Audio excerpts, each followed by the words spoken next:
અને જૂનાગઢથી માંગરોળ પધાર્યા છે.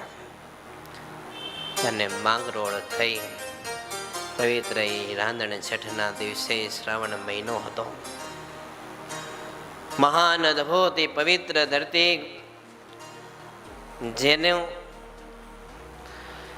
ધર્મદેવ દાદાએ વર્ણીને ઘનશ્યામને કીધેલું કે તમે ઘરનો ત્યાગ કરો, ત્યારે આપણા ગુરુદેવ રામાનંદ સ્વામી લોજમાં વસે છે. ત્યાં જઈ અને તમે જાજો એમની પાસે. ત્યારે એ લોજની ધરતી ઉપર સવારનો પહોર હતો. લોજની વાવે પુરુષોત્તમ નારાયણનું આગમન થયું છે. બોલો નીલકંઠ વર્ણી ભગવાન કી જય. મહારાજ આજ 7 વર્ષ સુધી વન વિચરણ કરતા કરતા ગુરુદેવ રામાનંદ સ્વામીના આશ્રમમાં આવવા માટે હવે નજીક આવ્યા છે. લોજની વાવે અદભુત પરમાત્માની મૂર્તિ એ નીલકંઠ વર્ણીના દર્શન આજ સુખાનંદ સ્વામી સ્નાન કરવા માટે આવે છે. એ વર્ણીના દર્શન થયા છે. એ વર્ણીના દર્શન થતાની સાથે સુખાનંદ સ્વામીએ દંડવત કર્યા છે. વર્ણી તમે ક્યાંથી પધારો છો? બાલા જોગી આવ્યા વાવે, બાલા જોગી આવ્યા લોચની વાવે આજ બાલા જોગી આવ્યા. પરમાત્મા આજ લોજની વાવે બેઠા છે.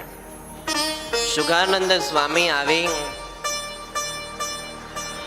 વર્ણીને કહે છે કે વર્ણી ક્યાંથી પધારો છો? શું તમારા ગુરુ કોણ? તમારા માતા પિતા કોણ? ક્યાં તમારી જગ્યા છે? ત્યારે વર્ણી કહે છે કે સ્વામીજી, જેથી આ ભવાડવી માંથી છૂટાઈ ઈ જ ગુરુ ને ઈ જ માતા પિતા. ત્યારે સુખાનંદ સ્વામી કહે એ વાત તો સાચી, પણ એક વ્યવહારની દ્રષ્ટિએ વર્ણી હું પૂછું છું, તમારા ગુરુ કોણ? તમે ક્યાંથી આવો છો? ત્યારે વર્ણીએ સર્વે પોતાની વાત કરી છે. સુખાનંદ સ્વામી કહે છે કે વર્ણી, તમે અમારા આશ્રમમાં પધારો. તો વર્ણી કહે અમે ક્યાંય આશ્રમમાં જતા નથી, માટે તમે એ વાત રહેવા દો. સુખાનંદ સ્વામી કહે ગુરુદેવ રામાનંદ સ્વામી બહુ સમર્થ સંત છે. એના અમે 60 જેટલા શિષ્યો આ લોજની અંદર આશ્રમમાં રહીએ છીએ. ભગવાન શ્રી કૃષ્ણ નારાયણની ભક્તિ કરીએ છીએ. અત્યારે ગુરુદેવ રામાનંદ સ્વામી તો ભોજનની અંદર છે. અમારા ગુરુ ના મુખ્ય શિષ્ય એ મુક્તાનંદ સ્વામી હાલ આશ્રમમાં વિરાજમાન છે. મહાન સાધુતાની મૂર્તિ છે. એને દર્શન કરવા યોગ્ય સંત છે, માટે તમે પધારો. વર્ણી કે અમે ક્યાંય વસ્તીમાં જતા નથી, રહેવા દો ને સ્વામીજી. ત્યારે સુખાનંદ સ્વામી કે તમે જો ત્યાં નહીં આવો તો મુક્તાનંદ સ્વામીની 60 ગુરુદેવ રામાનંદ સ્વામીના શિષ્યો તમારા દર્શન કરવા અહીં આવશે. વર્ણે કે એવા મહાન સંતને અહીંયા લાવવાને કરતા ચાલો હું જાઉં. સુખાનંદ સ્વામી આગળ ચાલે છે, વર્ણી એની પાછળ ચાલે, અને એમ કરતા ગુરુદેવ રામાનંદ સ્વામીના આશ્રમની અંદર આજ આ વર્ણીના પધાર્યા એના શ્રી ગણેશ થયા છે. મુક્તાનંદ સ્વામીને મળ્યા, પ્રેમથી સર્વે સમાચાર પૂછ્યા છે. ગુરુદેવ રામાનંદ સ્વામીની બધી વાત પૂછે છે. મુક્તાનંદ સ્વામીએ સંપૂર્ણ વાત સમજાવી છે. અને પછી વર્ણી મુક્તાનંદ સ્વામીને પ્રશ્ન પૂછે છે કે સ્વામી, જીવ, ઈશ્વર અને માયા, બ્રહ્મ અને પરબ્રહ્મ, આ 5ના ભેદ તમે મને કહો. ત્યારે મુક્તાનંદ સ્વામી વિશિષ્ટ અદ્વૈત આપણો મત એના આ 5 તત્વના એના ભેદ કહી બતાવ્યા. વર્ણિને આજ 7 વર્ષે આનંદ આવ્યો આ પ્રશ્નના ઉત્તર મળ્યા ત્યારે. તો જ્યાં જતા ત્યાં પૂછતા તે ખીજાઈ જતા કે હજી આજકાલનું હજી ઊભું થયું છે, મોઢામાં દૂધ ગંધાય અને આવા પ્રશ્ન પૂછશો. ત્યારે મુક્તાનંદ સ્વામી એમ કહે છે કે વર્ણિ આ રીતે ગુરુદેવ રામાનંદ સ્વામી પાસેથી અમે સાંભળેલું યથાર્થ તો અમારા ગુરુ રામાનંદ સ્વામી જાણે. વર્ણિ કહે છે કે ગુરુદેવ રામાનંદ સ્વામીના મારે દર્શન કરવા છે. ત્યારે મુક્તાનંદ સ્વામી સમજાવ્યા કે વર્ણિ ટૂંક સમયની અંદર જ ગુરુદેવ રામાનંદ સ્વામી ભુજમાં છે, સમય થશે એટલે આપણને જરૂર દર્શન દેવા માટે પધારશે. વર્ણિ કે ના, મારે તો ગુરુદેવ રામાનંદ સ્વામીના દર્શન જેમ જલ્દી થાય એમ કરવા છે. ગુરુદેવ રામાનંદ સ્વામી ક્યાં છે? તો કે ભુજ છે. તો કે હું ભુજ જાઉં. મુક્તાનંદ સ્વામી સમજાવે છે કે વર્ણિ ત્યાં જવાય એવું નથી. રસ્તામાં ખારા સમુદ્રની ખાડી આવે, ના જવું યોગ્ય નથી. ત્યારે ધ્યાન કરાવી રામાનંદ સ્વામીના દર્શન કરાવ્યા છે. રામાનંદ સ્વામીના દર્શન થયા છે. વર્ણિને થોડીક શાંતિ થઈ છે. પરમાત્મા લોજના આશ્રમમાં રહી અને નીચામાં નીચી ટેલ સેવા ચાકરી કરે છે. ત્યાગી જીવનની હવે શરૂઆત થાય છે. એ પરમાત્માના એ દિવ્ય ચરિત્ર ત્યાગી જીવનના આજને પણ એ ત્યાગાશ્રમને શીખવાડતા એ અદ્ભુત ચરિત્રો છે. સ્વયં પોતે પૂર્ણ પુરુષોત્તમ નારાયણ હોવા છતાં પણ આજ છાણા વીણવા માટે જાય છે. લોજની અંદર એ છાણા વીણે, લાવે એની ગાયર થાય, એના છાણા થપાય અને એને અગ્નિ કરવામાં કંઈક તાપવામાં એનો ઉપયોગ થાય. હવે સિસ્ટમ એવી કે એક વખત છાણાને એ જે ગાયું ગોંદરે ઊભી હોય અને ધણ જાય અને પહેલાં જે કાંઈ છાણ પીડ્યું હોય એ લેવાનું હોય ગામના એ ગોંદરેમાંથી. બેનો આવી અને હાટીકડું ખોડી દે એટલે પછી એનું રજીસ્ટર થઈ ગયેલું કહેવાય, એને પછી કોઈ અડે નહીં. ત્યાં બધા જેવી ગાયોના ભેંસો હાથે જાય એટલે તરત જ આમ રજીસ્ટર કરી નાખે. વર્ણિ કે લે આ લે, હું ત્યાં પોગું ત્યાં પોગી ન શકું.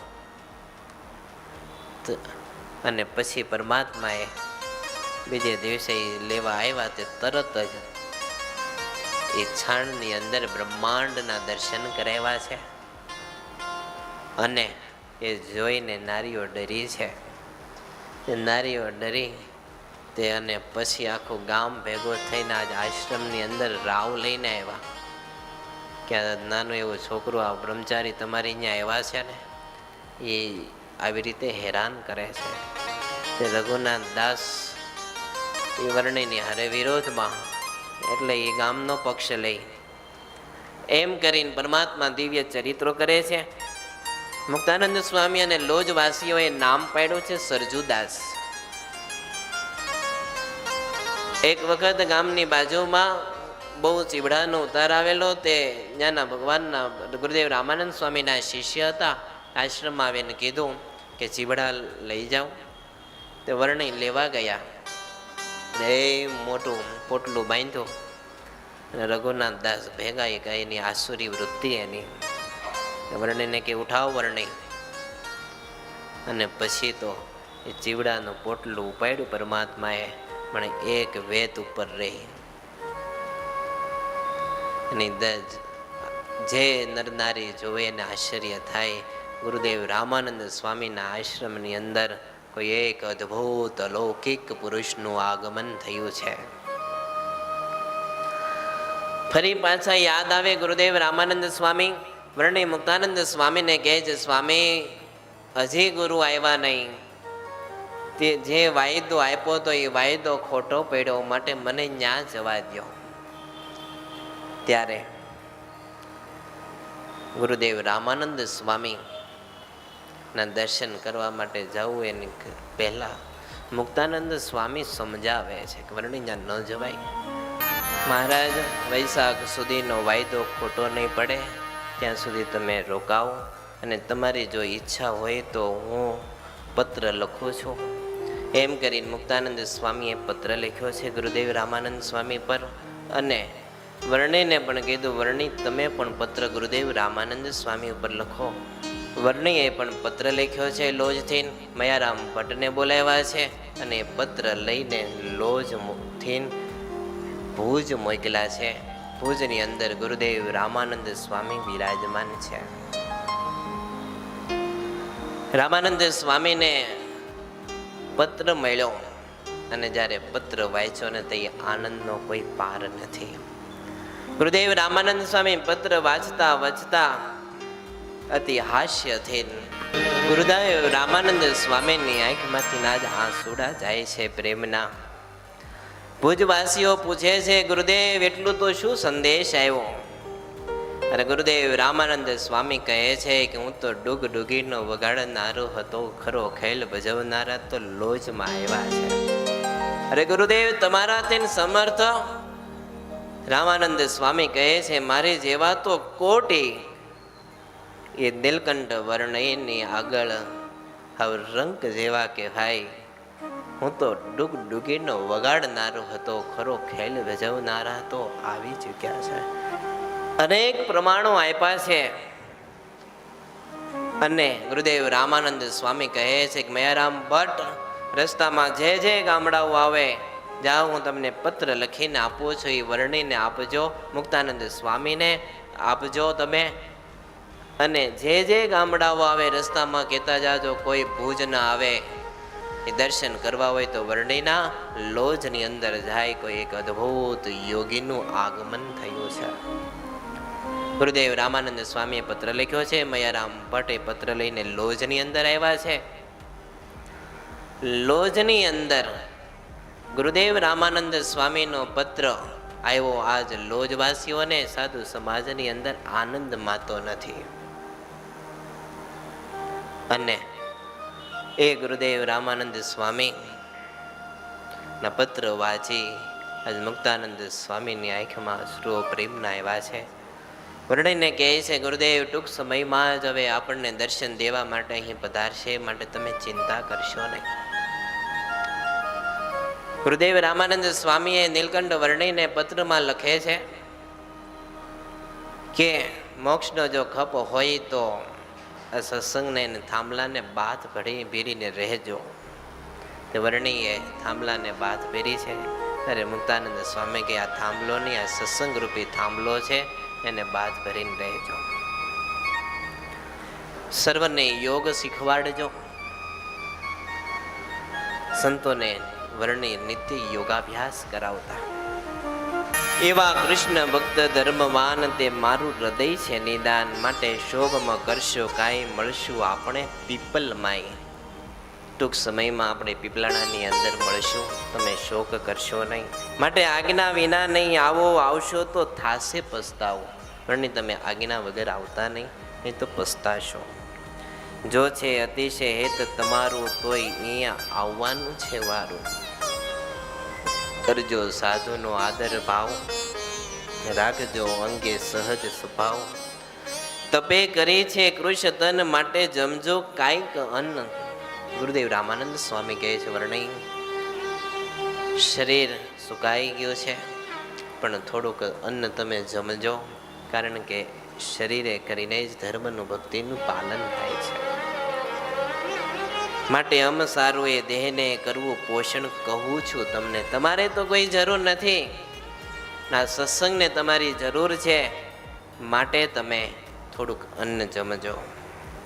અને એમ કરીને ગુરુદેવ રામાનંદ સ્વામી દર્શન કરવાની ઉત્કંઠા હજી પૂર્ણ જાગેલી. શું અદ્ભુત મુમુક્ષુતાના દર્શન થાય છે. અને ગુરુદેવ રામાનંદ સ્વામી સમય જતા સ્વામી ભુજથી નીકળે છે પીપલાણા આવવા માટે. ગુરુદેવ રામાનંદ સ્વામી રથમાં બેસીને આજ ભુજ નગરનો ત્યાગ કરે છે. ભુજવાસીઓ ઉદ્ધવ સંપ્રદાયના આશ્રિતો આજ ગુરુદેવ રામાનંદ સ્વામીને વળાવવા માટે આવે છે. આંખમાંથી નીર જાય છે, રુદન કરે છે કે ગુરુદેવ તમારા દર્શન ફરી ક્યાં થશે. ગુરુદેવ રામાનંદ સ્વામી આશ્વાસન આપે છે કે ચિંતા કરશો નહીં, હવે ટૂંક સમયની અંદર મારી કરતાં પણ એક સમર્થ મહાપુરુષનું આગમન થશે. કહે વહેલા આવજો દયાળ, લેજો નાથ અમારી સંભાળ, એમ કહીને જોડિયા હાથ ત્યારે તે પ્રત્યેક કહે છે નાથ. જન સર્વે રહેજો સાવચેત, રાખજો હરિજન સુહેત, અમે આવશું હમણાં વળી, પણ પ્રાકૃત નહીં શકે કળી. પ્રાકૃત જીવ એને નહીં કળી શકે, માટે તમે કોઈ ચિંતા કરશો નહીં. એમ કરી ગુરુદેવ રામાનંદ સ્વામીએ ભુજનગરનો ત્યાગ કરી અને વિચરણ કરતા કરતા પીપલાણાની અંદર પરમાત્મા એટલે ગુરુદેવ રામાનંદ સ્વામી નરસિંહ મહેતાની ઘરે પધાર્યા છે. પીપલાણાની અંદર જ્યારે પધાર્યા એટલે લોજવાસીઓને પત્ર લખીને મોકલે છે. એક પત્ર લોજ ગયો છે અને લોજની અંદર ગુરુદેવ રામાનંદ સ્વામીનો પત્ર મળ્યો છે. ગુરુદેવ રામાનંદ સ્વામીનો પત્ર મળ્યો. પત્ર વાંચ્યો, ખબર પડી કે પીપલાણાની અંદર ગુરુદેવ રામાનંદ સ્વામીનું આગમન થઈ ચૂક્યું છે અને નીલકંઠ વર્ણી તૈયાર થયા છે. સાથે મુક્તાનંદ સ્વામી, દેવાનંદ સ્વામી, પર્વતભાઈ, જેઠા ભક્ત, અનેક ભક્તો આજ ગુરુદેવ રામાનંદ સ્વામીના દર્શન કરવા માટે તૈયાર થયા છે. લોજથી સંઘ ચાલ્યો છે, આજ પીપલાણા તરફ પ્રયાણ કરે છે. પીપલાણાની અંદર સંઘ ધીરે ધીરે આવે છે અને એ જ વખતે ધોધમાર વરસાદ પડેલો, ઓજતની અંદર પૂર આવેલું. વર્ણિને તો એટલી ઉત્કંઠા હતી ગુરુદેવ રામાનંદ સ્વામીના ક્યારે દર્શન થાય.